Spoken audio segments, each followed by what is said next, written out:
Bonjour à tous, bonjour Jean-Luc Mélenchon. Bonjour. Vous avez mis les pieds dans le plat dimanche en disant que le gouvernement n'avait rien fait depuis 3 mois. Est-ce que non, c'est j'ai dit presque rien, cher Roland Sicard. Presque rien. Ah ben, ça en laisse un petit bout. D'ailleurs, on l'a voté, le petit bout. C'est le collectif budgétaire où on a, en gros, réparé les plus gros dégâts et les plus scandaleux de la période Sarkozy. Mais bon, ça suffit pas à faire le ménage, passer l'éponge sur la table. Tout le monde le sait. Oui, mais alors, presque rien, c'est pas suffisant. Qu'est-ce qu'il fallait faire de plus? Mais prendre les mesures qui rassurent les nôtres. Et qui marquent un rapport de force avec la finance et le grand patronat. Regardez par exemple le patron d'Unilever, sur quel ton il parle au gouvernement. Il dit allez hop, faut prendre vos responsabilités, dégagez-moi tout ça de là-dedans, les ouvriers qui occupent, avec et à qui la justice a donné raison.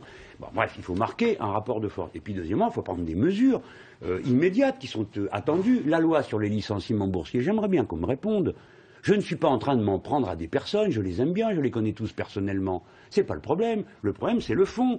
La loi sur les licenciements boursiers, contre les licenciements boursiers, elle existe, les socialistes l'ont déjà votée au Sénat, c'est la nôtre, c'est celle qu'a déposée Dominique Vatrin. Pourquoi est-ce qu'on ne la vote pas à la session de juillet? Je prends un autre exemple. Qu'est-ce qui empêche le président de la République de proposer une loi d'amnistie pour les syndicalistes? Dis donc François, tu ne me l'avais pas promis la dernière fois que je t'ai vu?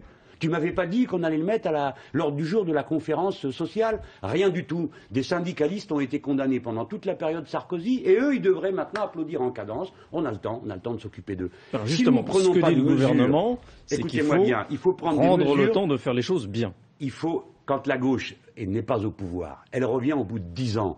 J'ai le droit de dire, normalement, en cohérence avec mon programme politique. En cohérence, je ne suis pas une espèce de super syndicaliste.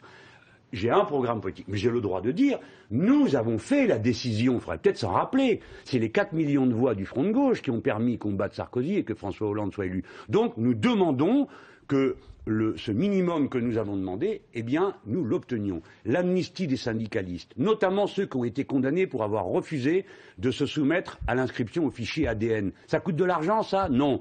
Donc c'est bien symboliquement qu'on n'a pas voulu le faire. Eh bien, je dis, c'est une erreur. François Hollande, mes camarades, Jean-Marc Ayrault, vous ne rassurerez jamais la finance.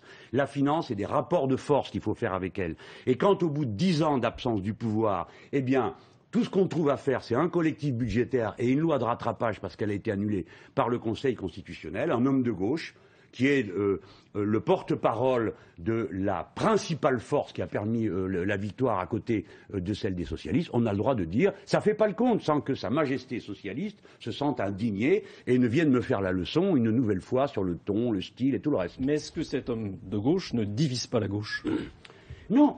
Ce qui divise, je crois que là, il faut bien comprendre, j'ai lu ça, je comprends que vous me disiez ça. J'ai même lu M. Apathy dit Mélenchon dit comme l'UMP. Ce pauvre Apathy ferait bien de se réveiller, parce que l'UMP n'a jamais demandé qu'on abroge les licenciements boursiers. Donc, ce que je fais, c'est d'essayer de renforcer notre camp. Ils n'ont pas l'air de se rappeler que Sarkozy, à qui on avait tout reproché, notamment de cette extrême droitisée, il a fini très très haut. C'est-à-dire beaucoup plus haut que tout ce que les sondages avaient dit. Donc ce n'est pas vrai que le pays est prêt à un régime d'acclamation permanent parce qu'il est content d'être apaisé et que la normalité serait le rêve des Français. Parce que je vais vous dire une chose, c'est la situation normale qui est insupportable et anormale.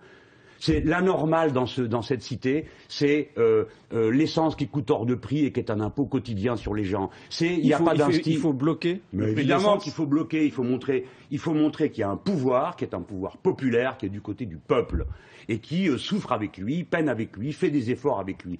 J'ai lu Sapin qui me dit Mélenchon est hors de la réalité. Mais lui, dans quelle réalité? Il faudrait qu'il me raconte un peu. Alors Michel Sapin, le ministre du Travail, dit ce matin que vous êtes atteint du syndrome Sarkozy. C'est pas, vous remarquez, quand eux m'injurient, alors là c'est normal, mais quand moi je me permets de dire, les gars, il faudrait peut-être vous réveiller, alors là c'est le drame terrible. Bon, il dit que je suis hors de la réalité, c'est moi qui dis, toi tu es hors de la réalité. Le dernier commentaire qu'il m'a fait cet homme-là, lorsque j'ai dit que l'augmentation du SMIC de 2%, c'était l'équivalent quotidien d'un carambar, vous savez ce qu'il a répondu? Il a dit, Mélenchon mange pas tant de carambars que ça, et puis deuxièmement, il n'est pas payé au SMIC. Donc il n'y a que les gens qui mangent des carambars et qui sont payés au SMIC qui ont le droit d'avoir un avis sur les carambars et sur le SMIC. Il en mange, lui, Sapin? Non. Donc ce que je veux dire, c'est qu'eux sont hors de la réalité. Ils ne se rendent pas compte de l'intensité de la souffrance populaire. Ils ne se rendent pas compte de la trouille qu'ont les gens de perdre leur emploi. Et que s'il n'y a pas de loi qui les protège, s'il n'y a pas de loi qui met en quelque sorte un pare-feu, que vont-ils faire tous? Regardez les saudis médicales. Ces lois, vous les voulez quand? Là, puisqu'ils ont raté le coup en janvier, maintenant, là, il faut convoquer à la session extraordinaire. Ils vont quand même pas nous réunir seulement pour essayer de faire avaler le traité européen, là, parce que c'est ça le programme. C'est que la première convocation du Parlement, c'est pour avaler le traité de Sarkozy. Alors on a fait tout ça pour ça. Ce traité européen, il comprend notamment la règle d'or. Vous dites qu'il ne faut pas le voter. Bien sûr que non. Non, écoutez, c'est mon point de vue. D'autres pensent le contraire, qu'il faut faire comme dit le gouvernement conservateur allemand, que finalement M. Sarkozy l'a signé. Ce que faisait M. Sarkozy, c'était très bien. Donc cela, je comprends qu'ils aient envie de le signer. C'est la démocratie, on a le droit d'avoir des avis contraires. Mais nous, la gauche, nous devrions demander au peuple ce qu'il en pense. Et je vais dire aux socialistes une petite question pour leur gâcher leur fin de semaine. Ne me dites pas que le référendum, ce n'est pas possible, puisque la dernière fois que nous sommes allés pour voter une réforme de la Constitution pour faire adopter un traité européen, vous vous en souvenez la dernière fois, j'avais déjà dit que si on votait contre tous, le gouvernement de Sarkozy aurait été obligé de faire un référendum. Les socialistes ont dit non, on s'abstient, ça suffit comme ça, etc. Et ensuite, ils sont retournés à l'Assemblée, j'espère que ceux qui m'écoutent suivent, et à l'Assemblée, qu'est-ce qu'ils ont fait? Ils ont déposé une motion référendaire pour exiger un référendum. Donc vous, les socialistes, vous avez déposé la dernière fois, devant l'Assemblée nationale, une motion référendaire. Qui l'a défendue? Jean-Marc Ayrault. Eh bien, Jean-Marc Ayrault, qui défendait la motion référendaire la dernière fois, il ferait bien de se l'appliquer maintenant qu'il est Premier ministre. Autrement dit, vous réclamez un référendum? J'exige un référendum. Je suis le représentant de 4 millions de personnes qui ont voté non en 2005 et qui disent que ce traité est un scandale. Est-ce que vous savez, Roland Sicard, que jusqu'à présent, il est interdit de faire plus de 3% de déficit par rapport à la richesse produite par le pays? Eh bien, avec le prochain traité, c'est 0,5%. Ça veut dire que nous allons être étranglés. Monsieur Sicard, on aurait le droit de me dire, Monsieur Mélenchon, c'est par idéologie, vous voyez tout ça, mais regardez le résultat. Ce n'est pas par idéologie, je suis concret. Regardez le résultat de votre politique à la noix. Regardez ce que ça donne, la politique d'austérité. La Grèce est ruinée, l'Espagne est ruinée. Tous ces pays sont en récession. La France est à peine à la ligne de flottaison. Nous sommes donc en train de nous enfoncer dans une crise économique qui va devenir une crise politique, qui d'ailleurs, à mains égards, l'est déjà devenue, parce que s'il n'y avait pas une crise politique, je n'aurais pas fait 4 millions de voix.